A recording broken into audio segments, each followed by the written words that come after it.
একজন executive magistrate Tapasi Tabassum Urmi ওনার নাম।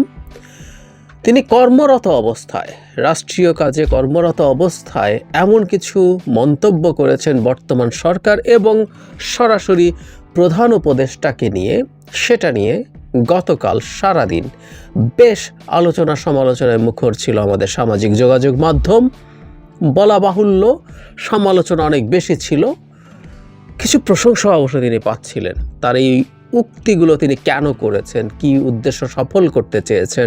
অন্তর্বর্তী সরকারের প্রধান উপদেষ্টা ডক্টর মোহাম্মদ ইউনূসকে নিয়ে ফেসবুকে বিতর্কিত পোস্ট করায় লালমনিরহাট জেলা প্রশাসনের নির্বাহী ম্যাজিস্ট্রেট তাপসী তাবাসসুম উর্মিকে ওএসডি করে জনপ্রশাসন মন্ত্রণালয়ে বদলি করা হয়েছে। এবার এই বিষয় নিয়ে খুবই গুরুত্বপূর্ণ তথ্য দিলেন জাহিদুর রহমান। তো বন্ধুরা, বুঝতে পারছেন আজকের ভিডিওটা কতটা গুরুত্বপূর্ণ একটি ভিডিও। দয়া করে আজকের ভিডিওটি কেউ স্কিপ করবেন না। চলুন ভিডিওতে আর বেশি কথা না বলে সরাসরি আজকে আমরা চলে যাব জাহিদুর রহমানের কাছে, আর তার কাছ থেকে আমরা শুনবো কি বললেন তিনি এই ম্যাজিস্ট্রেট তাপসী উর্মিকে নিয়ে। একজন এক্সিকিউটিভ ম্যাজিস্ট্রেট তাপসী তাবাসসুম উর্মি ওনার নাম। তিনি কর্মরত অবস্থায়, রাষ্ট্রীয় কাজে কর্মরত অবস্থায় এমন কিছু মন্তব্য করেছেন বর্তমান সরকার এবং সরাসরি প্রধান উপদেষ্টাকে নিয়ে, সেটা নিয়ে গতকাল সারাদিন বেশ আলোচনা সমালোচনায় মুখর ছিল আমাদের সামাজিক যোগাযোগ মাধ্যম। বলা বাহুল্য, সমালোচনা অনেক বেশি ছিল, কিছু প্রশংসা অবশ্য তিনি পাচ্ছিলেন। তার এই উক্তিগুলো তিনি কেন করেছেন, কি উদ্দেশ্য সফল করতে চেয়েছেন, সেটা আমরা ধারণা করতে পারি, সেই ব্যাপারে আসব। এরপর তাকে যখন আমি তার ফোনে ইন্টারভিউ দেখেছি, শুনেছি, টিভি চ্যানেলগুলো কেউ ইউটিউবে এটা আপলোড করেছে, সেখানেও তিনি তার অবস্থান থেকে বিন্দুমাত্র সরে আসেননি, বরং তিনি এমন কিছু কথা সেখানে যোগ করেছেন এগুলো আলোচনার দাবি রাখে। তাপসী কোন স্ট্যাটাসটা দিয়েছিলেন যেটা নিয়ে অনেক বেশি সমালোচনা হয়েছে। ইনফ্যাক্ট তার আরও স্ট্যাটাস আমাদের সামনে এসে হাজির হয়েছে যেগুলো ভয়ঙ্কর রকমভাবে আমরা নেগেটিভ বলতে পারি। তার অবস্থান, তার রাজনৈতিক একটা অবস্থান তিনি কোনো রাগঢাক করেননি। সর্বশেষ যেটা বলছেন, যে স্ট্যাটাসটা নিয়ে অনেক আলোচনা, সাংবিধানিক ভিত্তিহীন অন্তর্বর্তী সরকারের প্রধান উপদেষ্টা বলেছেন রিসেট বাটনে পুশ করা হয়েছে, অতীত মুছে গেছে, রিসেট বাটনে ক্লিক করে দেশের সব ইতিহাস মুছে ফেলেছেন তিনি। এতই সহজ, কাউন্টডাউন শুরু হয়ে গেছে আপনার মহাশয়। আমার এটার সাথে সাথে শেখ হাসিনার গতকালের 1 মাসও সরকার টিকবে না কথাটা মনে পড়ল। উনি কি তাকে দিয়ে ইন্সপায়ার্ড হয়েছেন কিনা, তার এটা তারিখ আমি নিশ্চিতভাবে জানি না। সো কাউন্টডাউনের একদিন চলেও গেছে, তাপসী সম্ভবত কাউন্টডাউন করছেন আর কতটা দিন বাকি আছে। কিন্তু আসলে আমরা একটু যদি সিরিয়াসলি দেখার চেষ্টা করি, রিসেট বাটন পুশ করা, রিসেট বাটন নিয়ে আমাদের একটু কথা বলা দরকার আছে। কারণ ডক্টর ইউনূস ভয়েস অফ আমেরিকাকে যখন এই কথাটা বলেছেন, সেই বাক্যটা, সেই বক্তব্যটাকে আমরা এক একজন এক এক রকমভাবে ইন্টারপ্রেট করেছি। আমি অস্বীকার করি না, আমাদের প্রত্যেকের মধ্যেই এক ধরনের কনফার্মেশন বায়াস থাকে। আমি যাকে বলছি যার মধ্যে কনফার্মেশন বায়াস আছে, আমি নিজেও সেটা ভুক্তভোগী হতে পারি। তারপরও আমরা ডক্টর ইউনূস ঠিক কী বলেছিলেন এবং সেটাকে আমরা কিভাবে দেখব, সেই আলাপটাও করা দরকার আছে। উনি ভয়েস অফ আমেরিকাকে একটা দীর্ঘ সাক্ষাৎকার দিয়েছেন। আমি সেই সাক্ষাৎকারের একটা অংশ, ওখানে টেক্সটটা ঠিক এরকম হুবহু আমি পড়ছি। একটা প্রশ্ন ছিল এরকম: সরকার পতনের পর ধানমন্ডির 32 নম্বরে বাংলাদেশের প্রতিষ্ঠাতা রাষ্ট্রপতি শেখ মুজিবুর রহমানের যে বাড়িটি ছিল, যেটিকে পরবর্তীতে জাদুঘর বানানো হয়েছে, সেটিকে বিনষ্ট করা হয়েছে। অন্তর্বর্তীকালীন সরকার দায়িত্ব গ্রহণের পর শোক দিবস হিসেবে 15ই আগস্টের ছুটি বাতিল করা হয়েছে। শেখ মুজিবুর রহমানের ভাস্কর্য ভেঙে ফেলা হয়েছে। এ নিয়ে সমালোচনা আছে। অনেকেই বলেছেন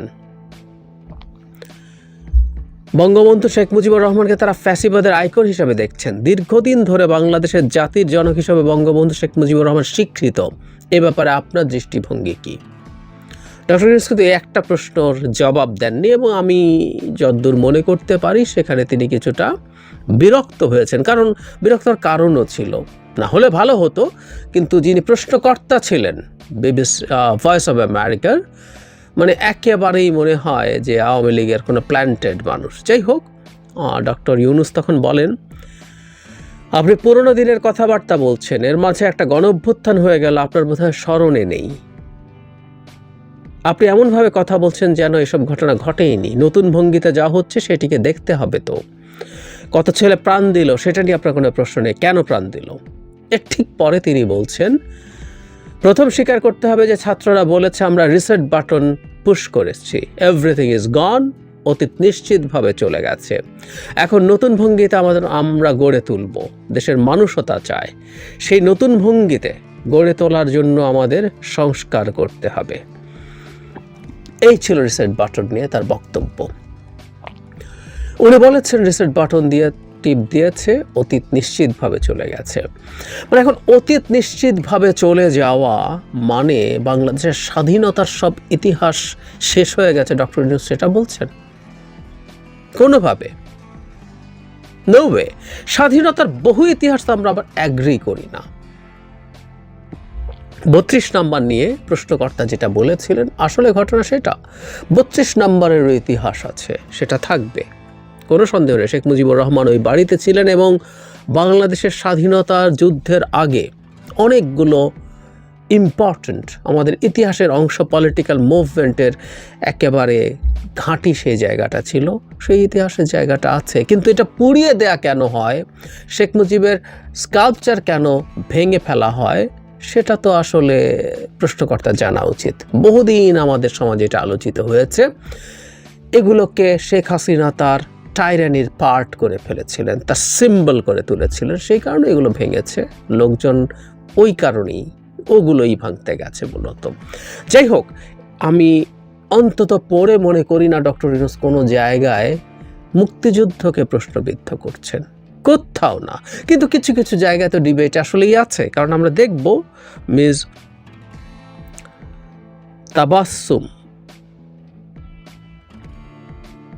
তাপসী তাবাসসুম ফোনে অনেক কথা বলেছেন, সেই কথাগুলো মধ্যে এই ব্যাপারগুলো এসছে। তিনি যেটা বলতে চেয়েছেন একটু খেয়াল করি। উনি এই সরকারকে, মানে ওখানে যতদূর বলেছেন তার চেয়ে অনেক বেশি এসে উনি অনেক বেশি চলে গেছেন ওনার ফোন কলে। তিনি বলছেন দায়িত্বশীলতা বলতে তিনি বোঝেন দেশের উপরে কোনো থ্রেট আসলে সেটার বিরুদ্ধে কথা বলা। আমি একটু পড়ি, আমি কয়েকটা জিনিস টুকে রেখেছি। আমি চাই না আমাদের দেশে কোনো স্বাধীনতা বিরোধী শক্তি ক্ষমতায় আসুক। তিনি মনে করেন ওনার যাকে মনে হয়েছে স্বাধীনতা বিরোধী শক্তি, উনি সেটাকে সেভাবেই ট্রিট করেছেন এবং উনি ডক্টর ইউনূসের এই সরকারকে স্বাধীনতা বিরোধী শক্তি মনে করেন। তিনি বলছেন রিসেট বাটন পুশ করা মানে সব মুছে দেয়, আমাদের মুক্তিযুদ্ধ, জাতির পিতা, এগুলো সব প্রতিষ্ঠিত সত্য। মানে আমি খুব অবাক হই যে এই ধরনের পদে থেকে একটা মানুষের খুব বেসিক কিছু কাণ্ড জ্ঞান ইতিহাস নিয়ে থাকা দরকার। মানে আমাদের সব পদে কারা নির্বাচিত হয়, অবশ্য কেউ বলতেই পারেন তখন কোটা টোটা সব ছিল অনেক কিছু, বা কোটা যদি নাও থেকে থাকে, এখানে নির্বাচিত হওয়া নিয়ে প্রশ্ন আছে। অথবা আপনি বোঝেন কি হচ্ছে, কিন্তু আপনি যেহেতু একটা উদ্দেশ্য নিয়ে মাঠে নামছেন, সেইটা আপনি বলতেই চাইছেন। আবার এভাবে বলা যায় কি বলতে হবে না হবে, they should have been much better trained. খেয়াল করি, রিজলভড ইস্যু বলে ইতিহাসে আসলে কিছু থাকে না, কখনো থাকে না। কতগুলো বাস্তবতা থাকে না, সারা পৃথিবীতে তাই হয়। দেশে কতগুলো ফ্যাক্টস থাকে। মুক্তিযুদ্ধের অনেকগুলো ফ্যাক্টস আছে। শেখ মুজিবুর রহমান মুক্তিযুদ্ধের আগে এবং মুক্তিযুদ্ধের সময়টা কি করেছেন, ফ্যাক্টস আছে। সেটার ভিত্তিতে তাকে জাতির পিতা হিসাবে মেনে নেওয়া হবে কি না, হচ্ছে কি না, সেই আলাপ তো নিশ্চিত না। এটা রিজলভড ইস্যু না। বাংলাদেশে বহু মানুষ তাকে জাতির পিতা মনে করতে প্রস্তুত নিশ্চয়ই নন। কোনো একদিন আমরা এই ইতিহাস কোনোদিন তুলব। আমেরিকায় যেমন ফাউন্ডিং ফাদার্স আছে, বাংলাদেশে ফাউন্ডিং ফাদার্স লাগবে কিনা সেই আলাপ আসতেই পারে। আর কেউ যদি মেনে না নেয় তাতে কিছু আসে যায় না, এটা রিজলভ কোনো কিছু না। সেটার জন্য যা তা বলে ফেলা যায় না। ইভেন ডক্টর ইউনূস জাতির পিতা কি পিতারা সেই আলোচনায় জানোনি, কিন্তু উনি এটা ঘাড়ে ধরে এনে ইম্পোজ করছেন। উনি বলছেন রিসেট বাটন টিপ দিলে কি 30 লক্ষ শহীদ যাদের জীবনের উপরে এই দেশ দাঁড়িয়ে আছে তারা সবাই বেঁচে যাবেন, ইত্যাদি ইত্যাদি। তারপর তিনি বলছেন মুক্তিযুদ্ধের বিরুদ্ধে যারাই দাঁড়াবে তাদের বিরুদ্ধে তিনি কথা বলবেন। তিনি এটা বলছেন যে উনি এক কথার মানুষ, সরকার যদি একটা আসে মুক্তিযুদ্ধের পক্ষের আর একটা মুক্তিযুদ্ধের বিপক্ষের, তিনি এক একবার এক এক কথা বলতে পারবেন না। যদিও মুক্তিযুদ্ধের পক্ষ নিয়ে আমি একটু পরেই কথা বলছি, আওয়ামী লীগের মতো মুক্তিযুদ্ধের বিপক্ষ শক্তি বাংলাদেশের ইতিহাসে আর কোনোদিন আসেনি। এই মির্জা তাবাসসুমের ন্যূনতম নীতিবোধ থাকলে তিনি সেটা বুঝতে পারতেন। তিনি এই সরকারকে সেভাবে ব্লেম করতেন না।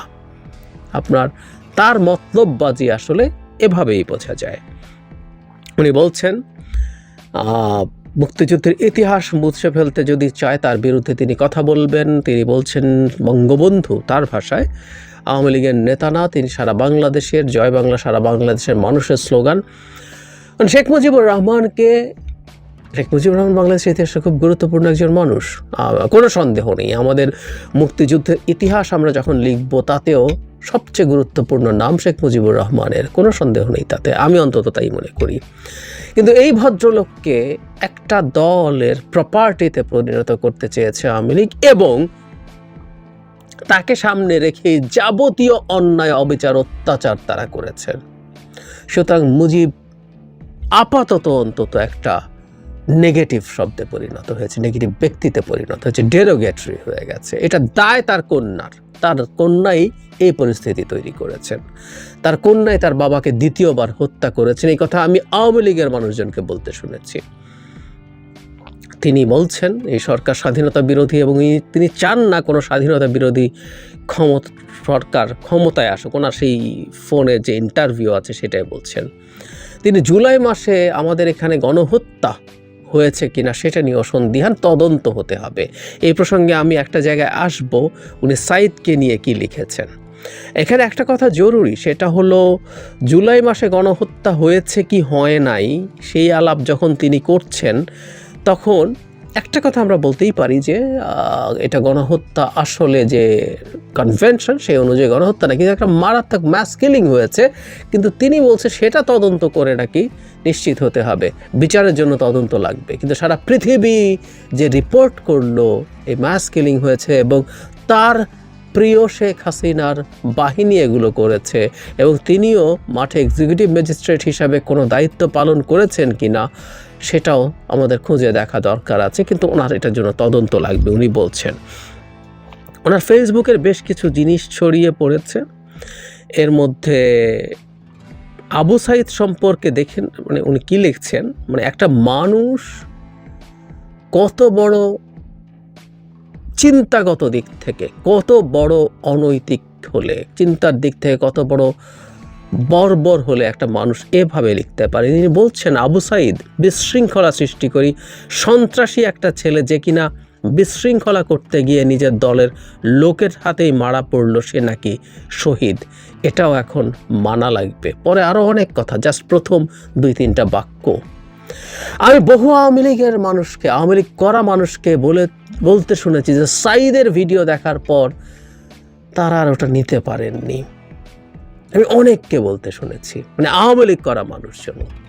আর এখানে একজন বসে কথা বলছেন এইভাবে, তিনি শেয়ার করছেন নিঝুম মজুমদারের ভিডিও, যেখানে নিঝুম মজুমদার বলছেন অতি তুচ্ছ মানুষ নাকি ডক্টর আসিফ নজরুল, তিনি কিভাবে জাফর ইকবালের মতো মানে ক্ষুদ্র মানুষ, মানে আসিফ নজরুলের মতো ক্ষুদ্র মানুষ জাফর ইকবালের মতো মানুষকে নিয়ে কীভাবে সমালোচনা করে। আমাদের মনে থাকার কথা ডক্টর জাফর ইকবাল সম্পর্কে ডক্টর আসিফ নজরুল মুভমেন্টের দিনগুলোতে খুব ব্রাইটলি বেশ টাফ কিছু কথা বলেছিলেন, খুব ব্রাইটলি, আই রিপিট। আর কে ক্ষুদ্র আর কে বড় এদেশের মানুষ দেখছে, মানুষ জানে। একজন আসিফ নজরুলের তুলনায় একজন জাফর ইকবাল ইজ নবডি, কেউ না। উনি জিরোও নন। জাফর ইকবাল নেগেটিভ। যে মানুষটা একটা মাফিয়া সরকারের দোসর ছিল পুরো এন্টায়ার সময়ে, যার কাজ ছিল সেই সরকারের বয়ান তৈরি করা, সেই মানুষটার আর কোথায় কি প্রতিভা আছে? অনেকে এগুলো নিয়ে প্রশ্ন করছেন, আমি সেদিকে যাচ্ছি না, সেটা দেখার কিছু না। তার মতো খারাপ মানুষ, দেশের স্বার্থবিরোধী মানুষ আর কেউ হতে পারে না। ডক্টর আসিফ নজরুলকে সরিয়েই রাখি, এই মানুষটা দীর্ঘদিন থেকে দেশের জনগণের পক্ষে কথা বলেছে। একেবারে সাধারণ একজন মানুষ, যে মানুষটা এই রাষ্ট্র এই সব চিন্তায় যায় না, জাস্ট খেটে খায়, খুব সাধারণ জীবনযাপন করে, কষ্ট করে জীবনযাপন করে, তার চাইতেও অনেক বেশি নিচুতে অবস্থান করে। ওই মানুষটা অনেক মহৎ মানুষ আমি মনে করি, কারণ উনি সৎ জীবনযাপন করেন এবং আমি সেই পরিশ্রম করা মানুষটার কথা বলছি, এবং উনি রাষ্ট্রের জন্য ক্ষতিকর নন, উপকার করেন, তার যতটুকু সাধ্য আছে তার পেশার মাধ্যমে তিনি ভ্যালু অ্যাড করেন। কিন্তু জাফর ইকবালদের মতো মানুষ এই রাষ্ট্র ধ্বংসের সাথে জড়িত থাকেন। এটাকে এই তাপসীতে বাসুম মনে করছেন, আমি জানি না ওই ভিডিওর কন্টেন্ট কি আছে, ওই ভদ্রলোকের ভিডিও অ্যানালিসিস কোনোদিন শুনতে যাইনি, কিন্তু এটা হেডলাইন যখন এরকম হয় সেটাকে শেয়ার করার যোগ্য বলে মনে করছেন এই ম্যাজিস্ট্রেট।